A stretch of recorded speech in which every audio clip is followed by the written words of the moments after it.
Namaskar. Hello. This is Sonal Malik welcoming you to my channel TVI Studio, where we discuss something new about the Constitution of India in every new episode. आज का भी episode कुछ ऐसा ही होने वाला है. हम कुछ नया डिस्कस करने वाले हैं जो हमारे पिछले वीडियो से रिलेटेड है.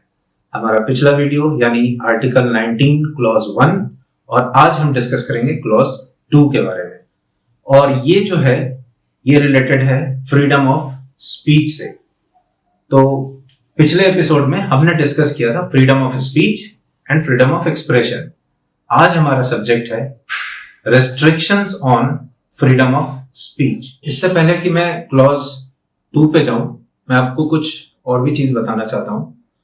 जो सबसे इंपॉर्टेंट चीज है जानने के लिए वो ये है कि कॉन्स्टिट्यूशन जो होता है किसी भी कंट्री के लिए is a source of all the laws in that country. कुछ लोग कहते हैं fountain of all the laws. तो जो भी लॉ हमारी कंट्री में है, इनफैक्ट जो भी कॉन्स्टिट्यूशनली गवर्न्ड कंट्रीज हैं, वहां पर जो भी लॉ बनता है उसे उस कॉन्स्टिट्यूशन के साथ बिल्कुल उसके स्पिरिट के साथ उसका मिलान होना चाहिए. अगर वो उसके स्पिरिट की या उसके भावना की अगेंस्ट है तो वो अल्ट्रा वायर्स हो जाता है और उसे नल एंड वॉइड करार दिया जा सकता है. ये एक सिंपल सा फैक्ट है. दूसरा फैक्ट ये है कि कॉन्स्टिट्यूशन क्योंकि सोर्स ऑफ ऑल लॉज है, यानी हम कह सकते हैं it is itself related to law. और लॉ एक स्टैटिक सब्जेक्ट होता नहीं है. लॉ बिल्कुल एक ऐसा सब्जेक्ट है जो इवॉल्व होता रहता है समय के साथ साथ. और लॉ किसी भी कंट्री की केवल खुद के लॉ से नहीं होती है. इसके अंदर अलग अलग देश के जो रूलिंग्स होती हैं उनको भी कंसिडर किया जा सकता है. तो हमारा जैसे एक डेमोक्रेटिक कंट्री है तो हम किसी दूसरे हमारे कोर्ट्स किसी दूसरे डेमोक्रेटिक कंट्रीज में कुछ ऐसे ही केस में अगर कोई जजमेंट आया है तो वो उसको रेफर कर सकती हैं और उन जजमेंट्स का असर हमारे कॉन्स्टिट्यूशन पर भी पड़ता है या कॉन्स्टिट्यूशन की भावना का असर उन जजमेंट पर भी पड़ता है. तो जैसे हमने पिछले वीडियो में बात की थी अमेरिका के एक फेमस केस की, इसी तरह से और भी केसेस होते हैं जिसमें सुप्रीम कोर्ट या हाई कोर्ट दूसरे देश के केसेस को रेफर करते हैं या खुद के देश में हमारे खुद के देश में भी जो कोई केस होता है उसको रेफर करते हैं. यही रीजन है कि जैसे हमने डिस्कस किया था फ्रीडम ऑफ स्पीच के अंदर राइट टू रिमेन साइलेंट या फिर हम सरकार से पूछ सकते हैं सरकार की एक्टिविटी के बारे में या फिर प्रेस फ्रीडम. ये सारी चीज एक्सप्रेसली कॉन्स्टिट्यूशन के अंदर मेंशन्ड नहीं होती है मगर ये हमारे फंडामेंटल राइट से आती हैं और इसके लिए जो प्रेसिडेंट है लीगल प्रेसिडेंट उसको यूज करके और फिर एक डिराइव किया जाता है, एक जजमेंट आता है जिसको हम इसके अंदर समझ सकते हैं. तो आज का टॉपिक भी कुछ इसी तरह का है जो प्रेसिडेंट्स हैं उनसे रिलेटेड और कॉन्स्टिट्यूशन के अंदर जो आर्टिकल 19 है इसके क्लॉज 2 से रिलेटेड. क्लॉज 1 है freedom of speech and expression. Clause 1 के सब क्लॉज ए में freedom of speech and expression है और जो 2 है ये है रिलेटेड टू रेस्ट्रिक्शंस. तो आगे आर्टिकल 19 क्लॉज 2 यानी रेस्ट्रिक्शंस. और इस पर जाने से पहले मैं आपसे ये कहूंगा कि एक बार preamble to the constitution of India जरूर याद करें. Preamble to the constitution of India में 2 बहुत इंपॉर्टेंट वर्ड्स हैं, सोवरेन और इंटीग्रिटी. हमारा नेशन एग्जिस्ट करता है, हमारी कंट्री एग्जिस्ट करती है और वो कंट्री एक सोवरेन कंट्री है यानी संप्रभुता संपन्न कंट्री है जो अपने मैटर्स को खुद डिसाइड कर सकती है. हमें किसी और के इंटरफेरेंस की जरूरत नहीं है. इंटीग्रिटी यानी अखंडता, यानी कोई भी ऐसी चीज जो देश को एक सूत्र में पिरोती है. अगर कोई भी चीज देश को बांटने की कोशिश कर रही है तो वो इन दोनों मापदंड पे खड़ी नहीं उतर रही है या हम किसी एनिमी स्टेट के साथ कोल्यूड कर रहे हैं तो हम हमारे देश के सोवरेनिटी को खतरा पहुंचा रहे हैं. और इसी वजह से फ्रीडम ऑफ स्पीच में 16th अमेंडमेंट एक्ट के तहत जो है क्लॉज 2 के अंदर जो पहला चीज है वो सोवरेनिटी एंड इंटेग्रिटी को इंक्लूड किया गया. यानी अगर हमारा फ्रीडम ऑफ स्पीच, हमारा फ्रीडम ऑफ एक्सप्रेशन हमारे देश की एकता, अखंडता, हमारे देश की संप्रभुता को ठेस पहुंचा रही है तो उस पर रीजनेबल रिस्ट्रिक्शन लगाया जा सकता है, और तब हम बिल्कुल ये नहीं कह सकते कि हमारे से हमारी आजादी छीन ली गई है।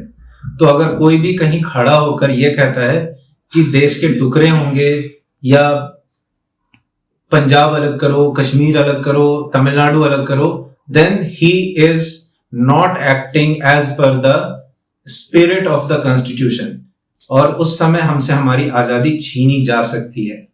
दूसरा इंपॉर्टेंट रिस्ट्रिक्शन है वो है पब्लिक ऑर्डर। पब्लिक ऑर्डर, सार्वजनिक व्यवस्था, इससे जुड़े दो शब्द और हैं। एक है पब्लिक ट्रैंक्विलिटी और दूसरा है पब्लिक पीस। बेसिकली आप ये कह सकते हैं कि सार्वजनिक जो स्थान है वहां पर शांति, अमन का माहौल अगर हम डिस्टर्ब करते हैं तो हमसे हमारी आजादी छीनी जा सकती है। हम कहीं भी जमा होकर एक ट्रैफिक लाइट या एक रोड को घेराव कर बैठ जाएं और उसे खाली ना करें तो हम पब्लिक ऑर्डर को नुकसान पहुंचा रहे हैं। उस समय हमें ये, अगर हम कहते हैं कि हमारा फ्रीडम ऑफ एक्सप्रेशन है, तो जी नहीं, हमारा फ्रीडम ऑफ एक्सप्रेशन कतई ये नहीं है कि हम पब्लिक ऑर्डर को डिस्टर्ब करें। हमारा फ्रीडम ऑफ एक्सप्रेशन है विरोध करने का। हम ऐसे जगह विरोध कर सकते हैं, हम इस तरह से विरोध कर सकते हैं जिससे कि पब्लिक ऑर्डर डिस्टर्ब ना हो, दूसरे लोगों के जनजीवन पर उसका असर ना पड़े। जैसे लोग रेल रोक देते हैं या आग लगा देते हैं, अभी जैसे फार्म एक्ट को लेकर जो भी विरोध चल रहा है, कई लोगों की कारें जला दी गई, ये पब्लिक ऑर्डर के बिल्कुल अगेंस्ट है और इस पर कार्रवाई हो सकती। तो तीसरा जो बेसिस है हमारे फ्रीडम ऑफ स्पीच या फ्रीडम ऑफ एक्सप्रेशन को रेस्ट्रिक्ट करने का, वो होता है हमारी राष्ट्र की सुरक्षा, सिक्योरिटी ऑफ द स्टेट। यानी अगर हमारे फ्रीडम ऑफ स्पीच के वजह से हमारे राष्ट्र की सुरक्षा को नुकसान पहुंच रहा है, फॉर एग्जाम्पल मैं कहीं पर जाकर कुछ ऐसी चीजें डिक्लेयर कर देता हूं जो कि हमारे राष्ट्र के सिक्योरिटी के लिए बहुत इंपॉर्टेंट है, मगर उससे चाइना को या पाकिस्तान को या किसी एनिमी स्टेट को हमारे देश के बारे में पता चल जाता है, जिस चीज को एक्सप्लॉइट करके वो हमारे अगेंस्ट काम कर सकते हैं। तो हमें इसकी सुरक्षा बिल्कुल नहीं मिल सकती है और ये हम राष्ट्र के साथ धोखा करेंगे। ये इनफैक्ट हम भारत के सोवरेनिटी के साथ भी धोखा करेंगे और इस पर रेस्ट्रिक्शन लग सकता है। चौथा है friendly relations with foreign state, यानी हमारे जो मित्र राष्ट्र हैं उनके साथ जो हमारे संबंध हैं उसको नुकसान अगर पहुंच रहा है हमारी फ्रीडम ऑफ स्पीच की वजह से, हमारी फ्रीडम ऑफ एक्सप्रेशन की वजह से, तो उस पर प्रतिबंध लग सकता है, हमसे वो छीना जा सकता है। फॉर एग्जाम्पल जैसे डोनाल्ड ट्रंप आए या सपोज कल को नेतन्याहू आते हैं या कोई और आता है, जापान के पीएम आते हैं, और उस समय हमारे देश में कुछ लोग कुछ ऐसी बातें करते हैं जिससे हमारा जो रिलेशन है अमेरिका या इजराइल या फिर किसी भी मित्र राष्ट्र के साथ बिगड़ रहा है, तो उस पर प्रतिबंध लगाया जा सकता है और वो बिल्कुल उचित होगा, हमारे कॉन्स्टिट्यूशन के हिसाब से होगा। जो अगला बेसिस है जिसके ऊपर हमारे फ्रीडम ऑफ स्पीच या फ्रीडम ऑफ एक्सप्रेशन को कर्टेल किया जा सकता है वो है डिसेंसी एंड मोरालिटी, यानी शिष्टता के ऊपर हम कितने शिष्ट हैं। आप सोच रहे होंगे अगर हमें फ्रीडम ऑफ स्पीच है, हम भारत विरोधी कुछ बात नहीं कह रहे हैं, हम कुछ ऐसी बात नहीं कह रहे हैं जिससे कि पब्लिक ऑर्डर बिगड़ रहा है, तो हम कुछ भी कह सकते हैं। जी नहीं, हम बिल्कुल नहीं कह सकते।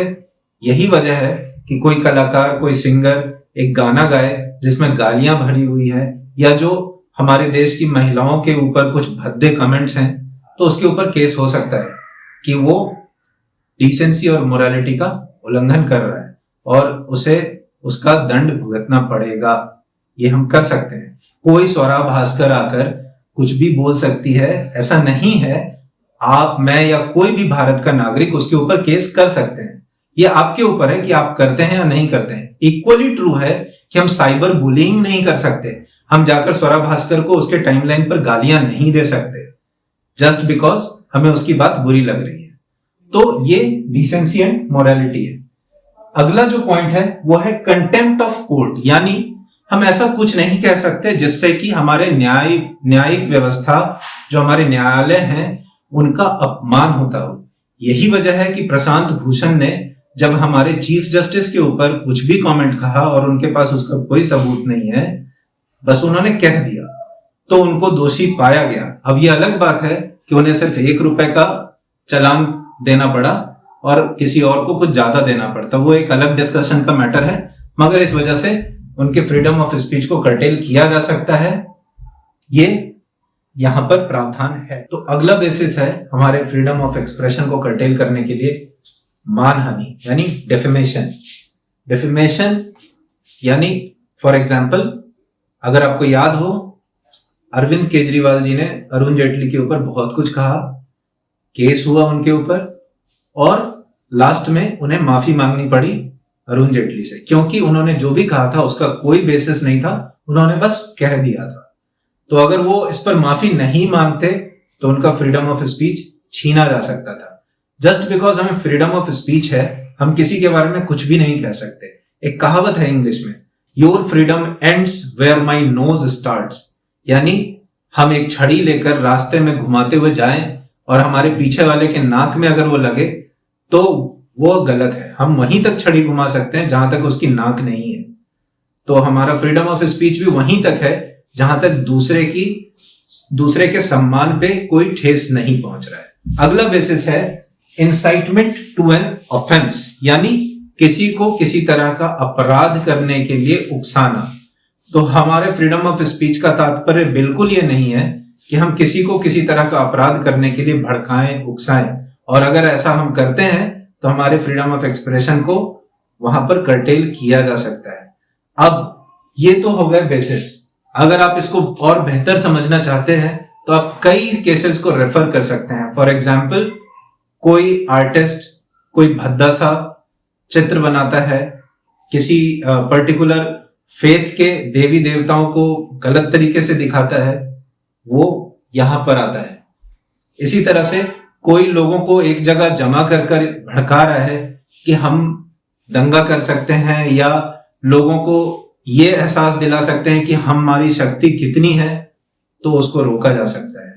इसी तरह से जो है, बाल ठाकरे ने जब 87 में कैनवास किया अपने प्रत्याशी के लिए और वहां पर धर्म का सहारा लिया, तो यही रीजन था कि 1996 के जजमेंट में उन्हें इसके वजह से दोषी पाया गया और उन्हें 6 साल तक के लिए किसी भी तरह के चुनाव प्रोसेस में भाग लेने से रोका गया। इस तरह से और भी कई केस होते रहते हैं। जरूरत है उन केसेस को बायस्ड हुए बिना, बिल्कुल न्यूट्रल होके, प्रियम्बल के हिसाब से जो वर्ड्स यहां मेंशन है, जो रेस्ट्रिक्शंस हमारे फ्रीडम ऑफ स्पीच और एक्सप्रेशन में लगाए गए हैं, उनके हिसाब से जज करें, ना कि इस हिसाब से कि वो बेचारा माइनॉरिटी था, वो बेचारा एक समृद्धशाली परिवार का था, वो बेचारा ऐसा था, वो बेचारा वैसा था। बिल्कुल नहीं। कोई भी सिर्फ इसलिए सजा नहीं पाता है कि वो एक particular caste, creed, religion, colour, gender या विचारधारा से संबंधित था, बल्कि उसके पीछे होता है ये भावना होती है और ये चीजें होती हैं। उम्मीद करता हूं आप ये समझ पाए होंगे और बेहतर समझने के लिए आप कॉन्स्टिट्यूशन को रेफर कर सकते हैं। मैं ये नहीं कभी कहता कि आप सिर्फ मेरी बातों पर यकीन करें। कॉन्स्टिट्यूशन पढ़ें, उससे रिलेटेड लॉज पढ़ें और समझने की कोशिश करें। धन्यवाद।